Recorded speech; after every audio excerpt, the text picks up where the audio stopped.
Good afternoon, everyone. I want to welcome you to the first Access to Justice Technology Subcommittee webinar. Today's presentation was prepared by the Florida Bar Foundation and the Florida Justice Technology Center. I'd like to thank Judge Hilliard, Terry Hill, Melissa Moss, and Chuck Hayes for their support and ideas. My name is James Haggard, and I'll be doing the introductions this afternoon. Our hosts for this presentation are Joyce Raby and Jimmy Mediette. Jimmy has been a part of Florida's legal aid community for over 15 years and spent the last 8 of those years focused on using technology to increase the availability and quality of legal help for low-income and vulnerable populations. Jimmy recently put together 3 virtual tours that are available on Vimeo. Please contact one of the subcommittee members if you don't have the links. I encourage you to go check those out. Joyce Raby is the co-founder of the Technology Innovation Grant Program at the Legal Services Corporation and is a consultant for the legal aid providers across the United States and is the executive director of the Florida Justice Technology Center. Today we'll be visiting CARPLS, or the Coordinated Advice and Referral Program for Legal Services.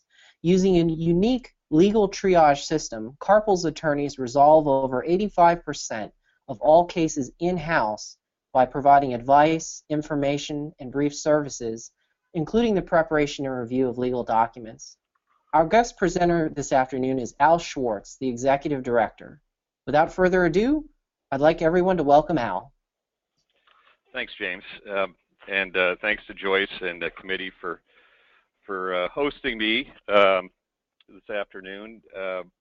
Joyce contacted me because she was interested in what CARPLS was up to with respect to our knowledge management capabilities.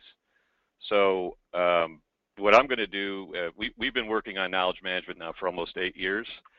There's a lot to it, and I don't have a lot of time for this presentation, so I'm just going to give a brief overview of how we got where we are and what it looks like currently. Just as a little background, I'm the executive director for CARPLS. Been the executive director since 2003. Before that, I was a staff attorney. We do about 50,000 legal consultations a year through our hotline and court-based advice desk. And our budget is just under $2 million, which means our cost per case or cost per consultation is around $32.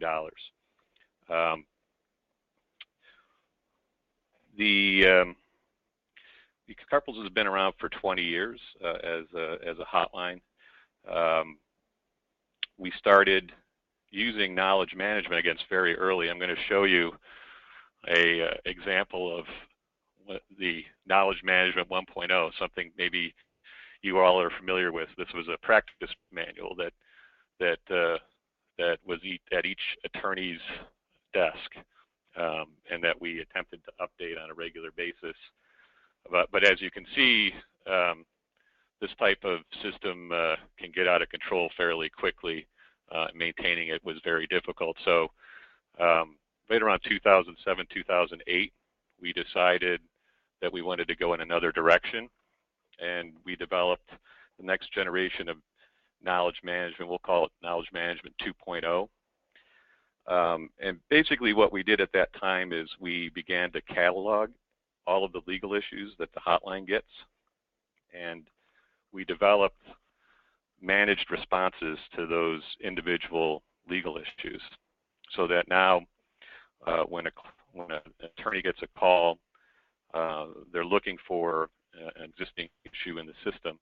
When they pull it up, they're going to have an entire array of resources at their fingertips to help them address the legal problem.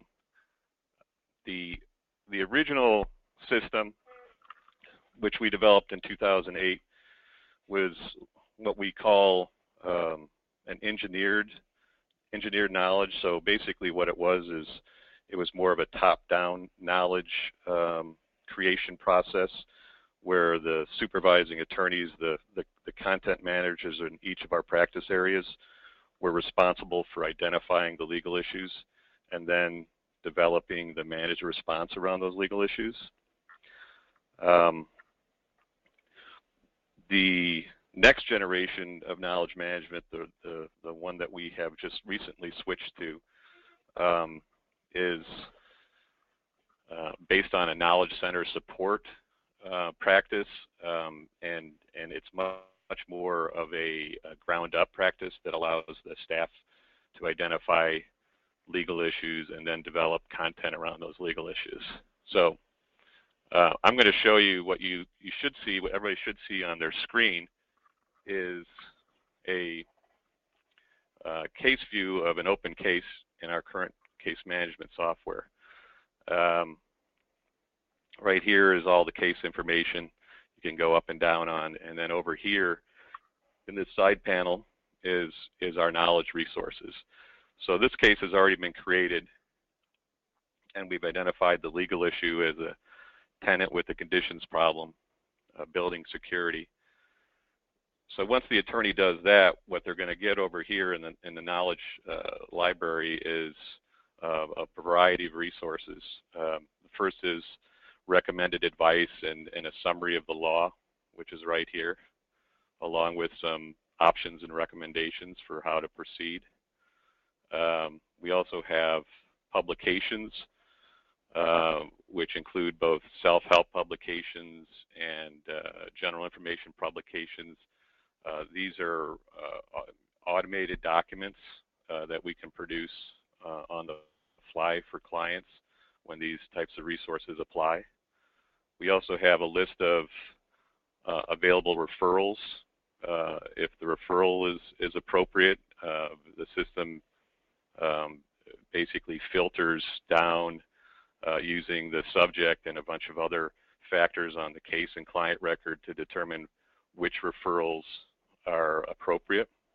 We also have social service referrals that we can make, and web links that are very useful for the attorneys to look up as resource links for the attorneys to look up information online. So all of these resources are now available at the attorney's fingertips, and basically when the attorney decides to apply a particular solution, in this case, for instance, I'm going to go ahead and add a service to this case so that I can apply a solution, and you can see how it attaches to the case record. This allows us to really track what we're doing on each case and then start to outcome test those solutions with our clients. So I'm just going to pretend to type in some notes here and decide I'm going to send out a rent withholding letter. System's going to launch this letter. It's going to give me the option of how I want to distribute this. If I'm at one of our advice desks at the courthouse, I'm just going to print it to a local printer. If I'm on the hotline, I'm going to either mail it or email it to the client. So I'm going to hit mail and hit run. The system's already going to look at the data that we already have in the case and client record and auto-populate that data. And then it's going to ask me some additional questions that I'm going to need to fill in to complete the letter. And I can hit run.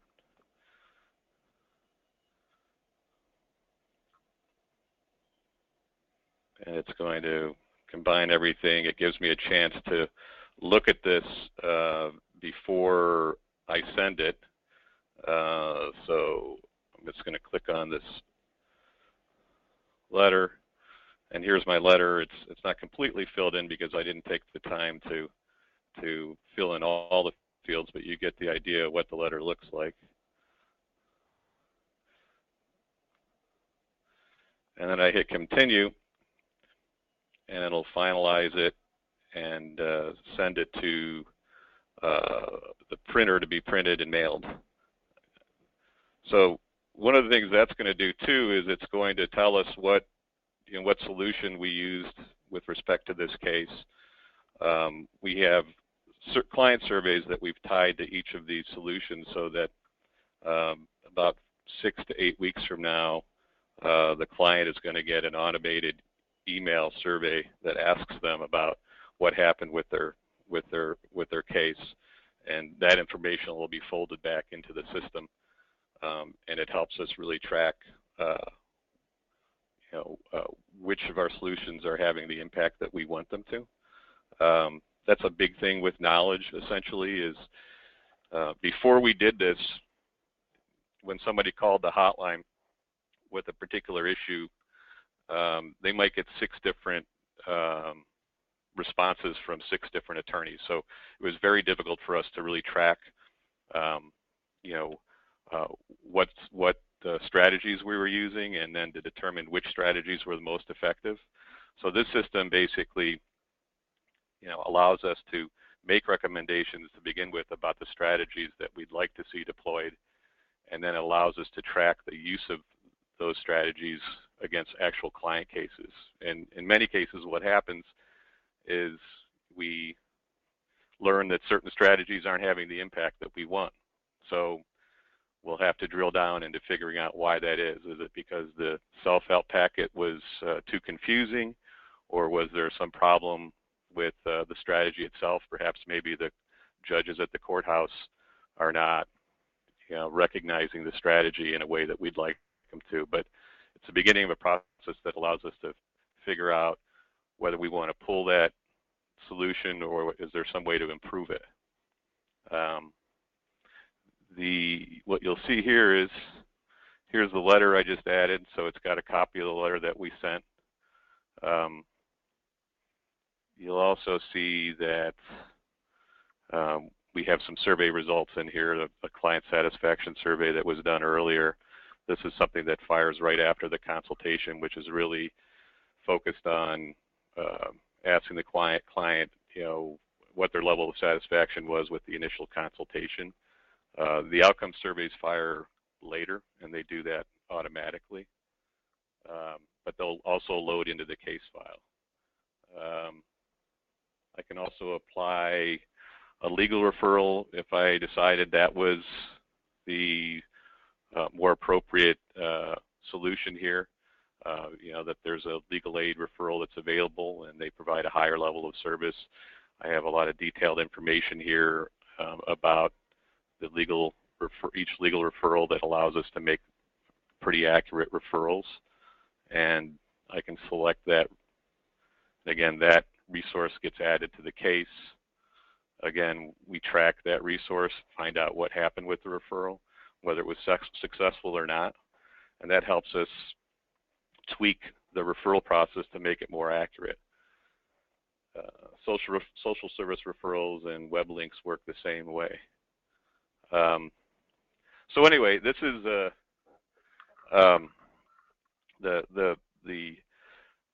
process of knowledge management is basically a commitment of both time and resources on the part of the organization, but you also have to have a workflow or technology structure in order to contain this, because what's really happening here is it's integrating your knowledge content into your case management software, and doing that allows you to really maximize the benefit of your knowledge management capabilities. I can tell you right now that we have about 1,500 unique subjects in the system. I'm going to pull up a dashboard here that shows you one area. We have 13 main practice areas. Housing law is one of the main practice areas. And this is a dashboard view right now of all of the subjects in the housing law area. So the content manager can have a quick look at how they're doing on their content. It tells how many active subjects they have, which is 303, how many subjects were added recently, breaks out the subjects by where they are in the litigation process, tells you how many subjects have been created recently, whether those new subjects have been accepted or rejected, and who's creating subjects. The one thing that we haven't started doing yet, but we're going to start to introduce shortly is metrics for actually tracking the staff's use of knowledge. We want people to be participating in this. We want people to be both using the content and creating the content and updating the content. So we're in the process of developing certain performance metrics that will start applying to staff's evaluation to make sure that everybody's involved in this. We don't want people just taking from the system. We want people giving to it as well. This shows you how many of the subjects have been applied over the last several months. And right here is a list of new subjects and their usage. One of the things that what we're doing with new subjects as they come up is we're tracking how many times the subject is being used by other staff, and then using that tracking process to prioritize which of these new subjects gets developed by the content manager. Obviously, if you have a new subject that somebody just introduced that nobody else is using, it's a low priority. But if you have a new subject that comes online and people start using it, it shows you that's your priority for developing content in that area.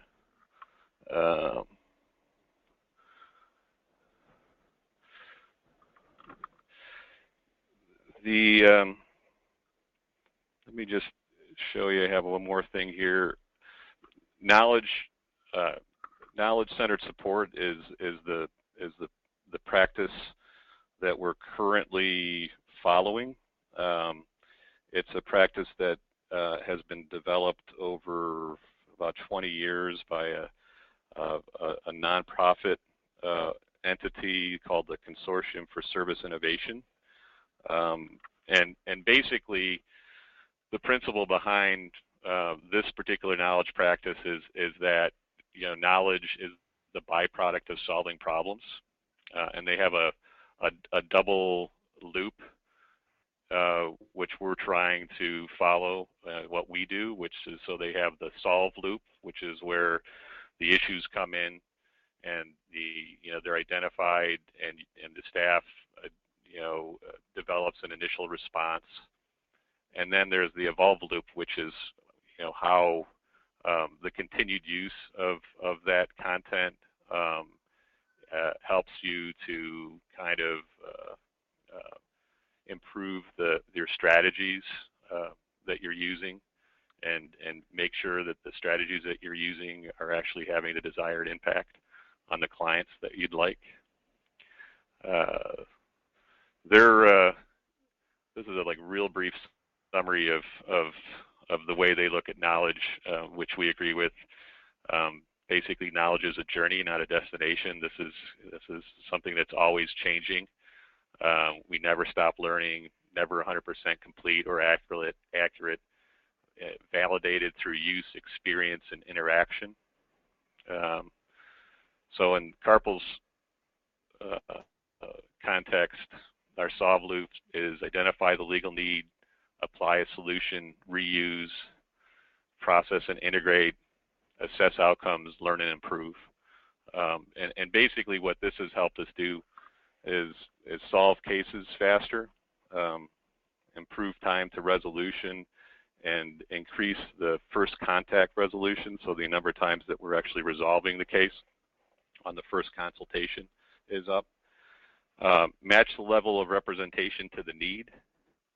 In turn, improve attorney proficiencies across all areas of practice. Improve attorney retention.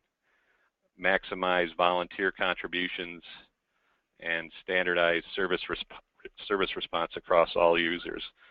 I can tell you that this has been a real boost to our volunteer program. Before we integrated knowledge into our case management software, our volunteer project did about 800 services a year. After we ramped up knowledge management, our volunteers now provide up to 8,000 services a year. So what it really allowed us to do is change the cost structure of supporting a volunteer program by having this information front and center for the volunteers to be able to rely on as they provide services to our clients. The other thing it's done is increase access to our attorneys on the client side, increase client knowledge and understanding and delivered proven solutions. Again, because it's this process of use and evaluation and continually changing your content so that it's having the most desired impact for your clients. But that's like I said, this is something that we've been working on a long time. There's a lot of work that's gone into this, a lot of different angles to this. I just wanted to give you guys a real brief overview of what it looks like, how it works. So if anybody has any questions they'd like to ask. Hi, this is Joyce. Al, how are you Joyce. doing today? Good. I'm going to ask a couple of just clarifying questions. All right. I don't see anything in the question or chat. Those of you who are participating in the webinar online, you can use on your little dashboard, there's a question option, also a chat option. You can feel free to put anything in there, and then I'll get those questions to Al as we go forward. But I wanted to talk a little bit about the referral process. How much of the information that you're capturing here about the case and about the client then travels with the referral. So we watched you apply another service to this particular case. What does that look like, or can you just talk us through what that looks like on the receiving end? What does that other program or organization receive when they get a referral from CARPLS? All right. Well, I can show you what they receive. They basically have access to most of the information that's in the case panel or in the case record. Let me just log in here too. This is one of our private attorney panels that we refer to. So basically,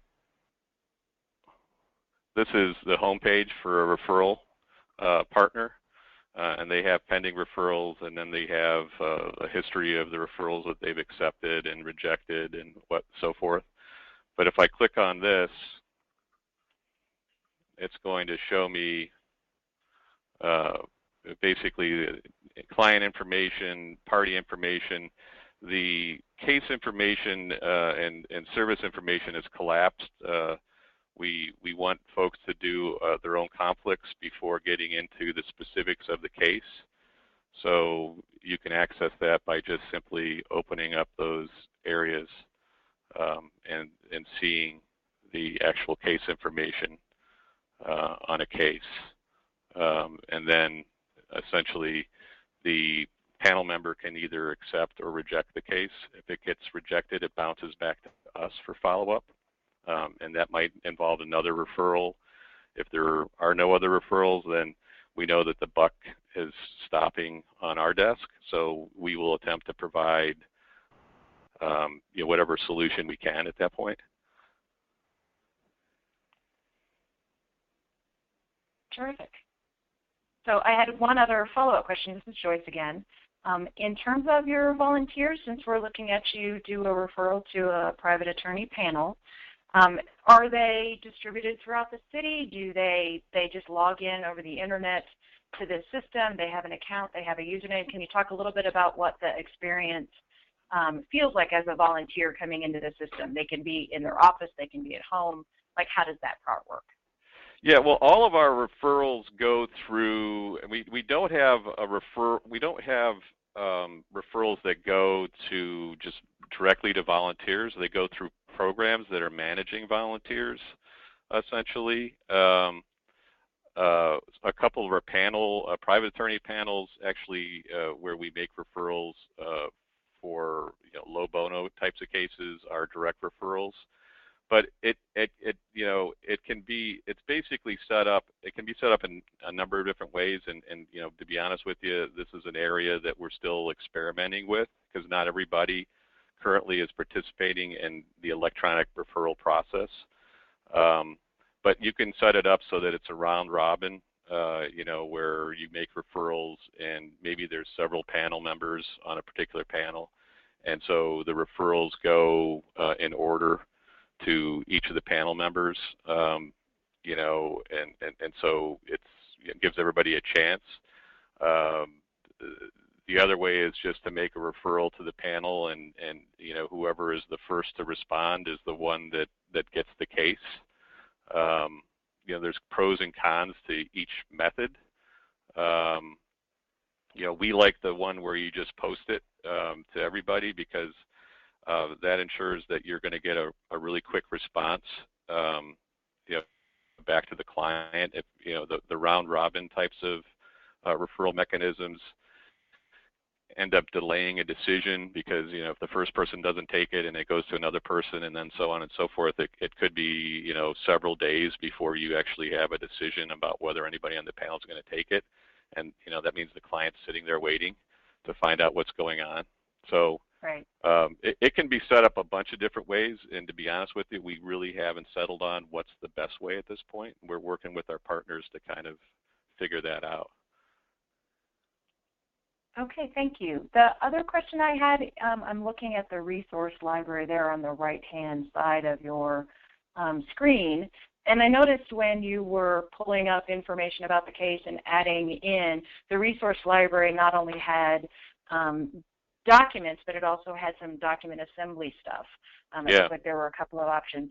So can you talk a little bit, that's something that actually there is a lot of activity in Florida around document assembly.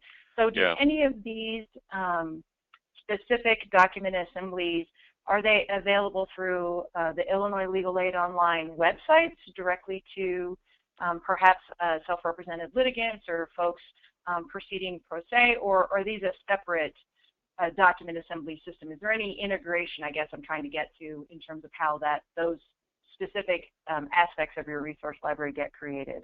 Or no, we're not integrated. With what we try and do with our material, we try not to duplicate stuff. So some of the things that are on Illinois Legal Aid Online, if they already have some good pieces of content, we can refer clients to Illinois Legal Aid Online to draft those. But ours are all, we have our own document assembly software, and so we create all of this content ourselves. And we do it through, there's a bunch of different, again, with the Salesforce platform, a lot of the functionality is provided by third-party developers that produce apps. The system that we're using is from a group called Draw Loop. They have some really great auto document assembly stuff out there that makes this really easy. But there was also other vendors to choose from. But we like having the option in-house, because what we're really trying to do is we don't want to be passing people around. If we have them on the phone and they need a certain document or motion, we would like to be able to provide that to them as part of our consultation. And we're also then there to support that content if their client runs into trouble. So they know to call us back if there was an issue.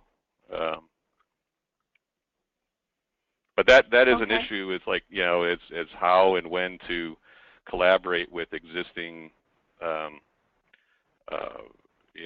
content that may be out there. Absolutely, absolutely. So one more question, just want to get to some cost information. I know you and I, when we talked in preparation of doing this webinar, you talked a little bit about some of the costs associated and that you guys tried a couple of different options before you sort of settled on finding the developer that you worked with in the long run. So can you just give the committee a sense of how long that process took, how much money was has been spent, and where's the caution for us if we chose to do something similar in Florida? Yeah, it's a big undertaking. There's no doubt about it. I mean, I think if we had realized, I think how big an undertaking it was back in 2008. I don't know if we would have done it, but well, don't say Al. That's not. I don't want you to say that. But Go ahead, but I'm sorry. The other thing that you learn from it is I don't know how we would be operating today without a system like this. To be honest with you, I mean, it was a lot of work. There was a lot of costs involved, both direct and indirect.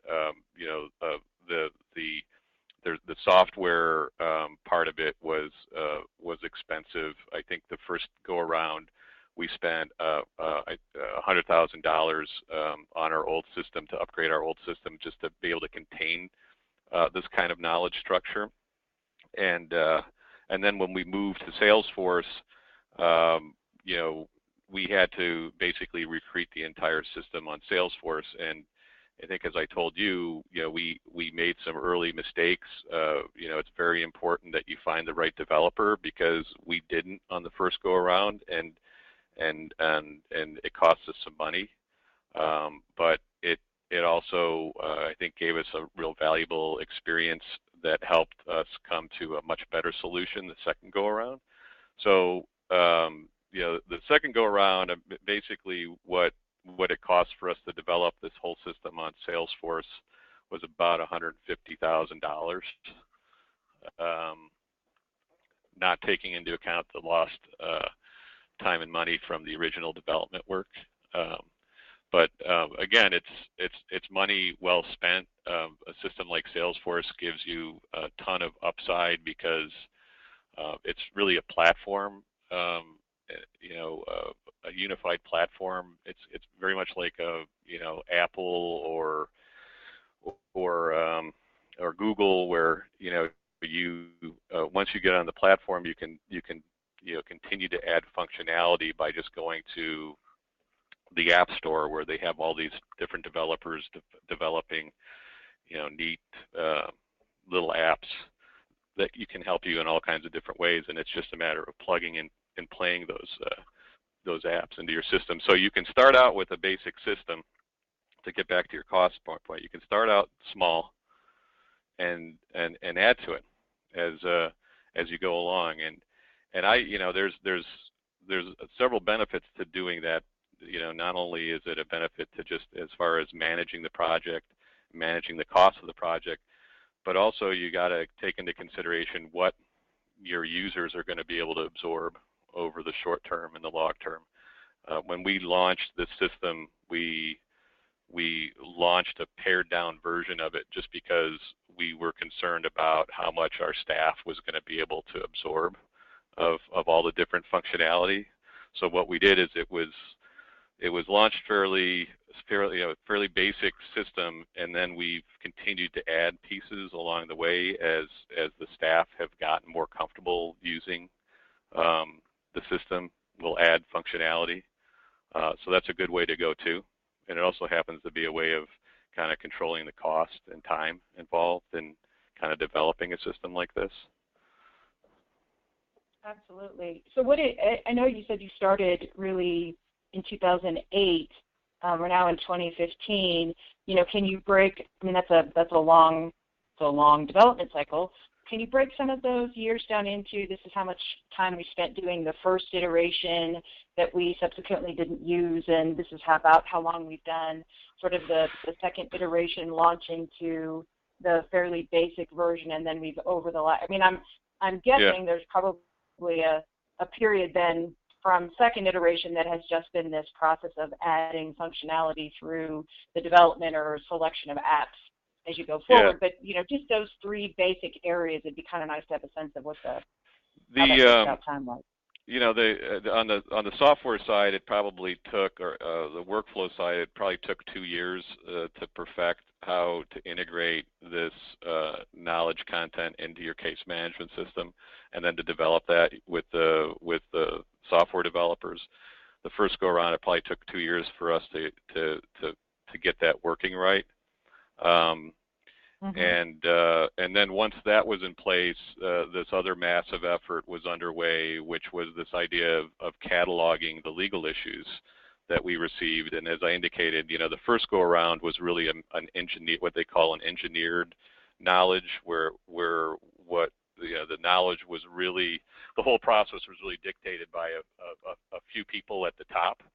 And what they did is they went back and looked at 6 months worth of cases in their practice areas, and basically began to catalog what they saw as the unique legal issues in their practice areas. So there was a huge effort just kind of identifying what those frequently asked questions were by this group of people.